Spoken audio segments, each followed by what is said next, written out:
The Spartans left their name in history as the best warriors of antiquity, but to achieve this prestigious trait, the Spartans paid their price in sweat and blood. When a Spartan baby was born, he was taken to a sacred hill of Mount Taygetus.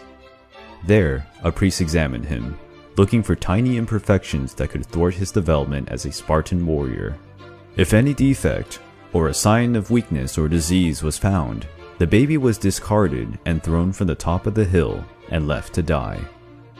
The Spartans used the phalanx formation in their battles, where all their soldiers formed a solid block, and that is why they believed that imperfect soldiers would be the weak link of a chain.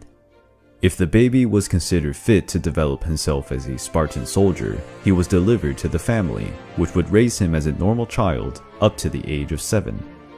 After reaching this age, he was taken to Anagoge, a mishmash of barracks and military school, which would be his brand new home for many years.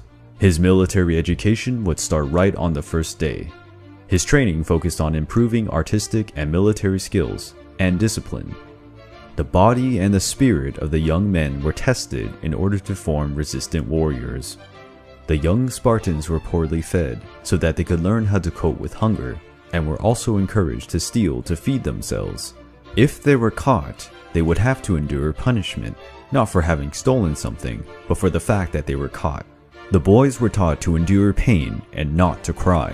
One of the rituals consisted of whipping the boys in front of their parents until they started to bleed. Their families quivered and yelled, inciting their sons to resist and not to pass out. The more resistant men brought prestige to their families and to himself. Life would become harder as they grew older. They had to sleep on the floor, on a mat of reed, to get used to the struggles found in war. They were no longer allowed to use clothes or shoes, making them resistant to cold temperatures, and their feet would have thicker skin. When they hit adolescence, they started to train with wooden weapons. However, the training was so intense and violent that many ended up seriously injured or even dead, despite using training weapons. At the age of 16, they were entrusted to take care of the city's security. One of the last tests for someone who aspired to be a Spartan warrior was to kill a helot, a serving peasant who was almost like a slave who served the Spartans. He would have to strangle the victim and escape without being caught. This would prove their stealth and evasion skills. Those who reached the end of the process at the age of 18 would be incorporated into the army. Besides having been trained to be great warriors, the boys were educated to love the Spartan state, even above their own families. Already an adult, he received a plot of land which would be worked by the helots, because the Spartan was forbidden to conduct any form of work which did not have a military nature. The Spartan citizenship was only attained at the age of 30. They could have political rights and engage in the assemblies of citizens. Only after having served in the army for more than 40 years, the soldiers who reached the age of 60 could finally retire.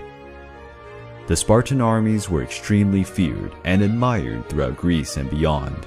However, no other people wanted to pay the price in sweat and blood to achieve the Spartan excellence.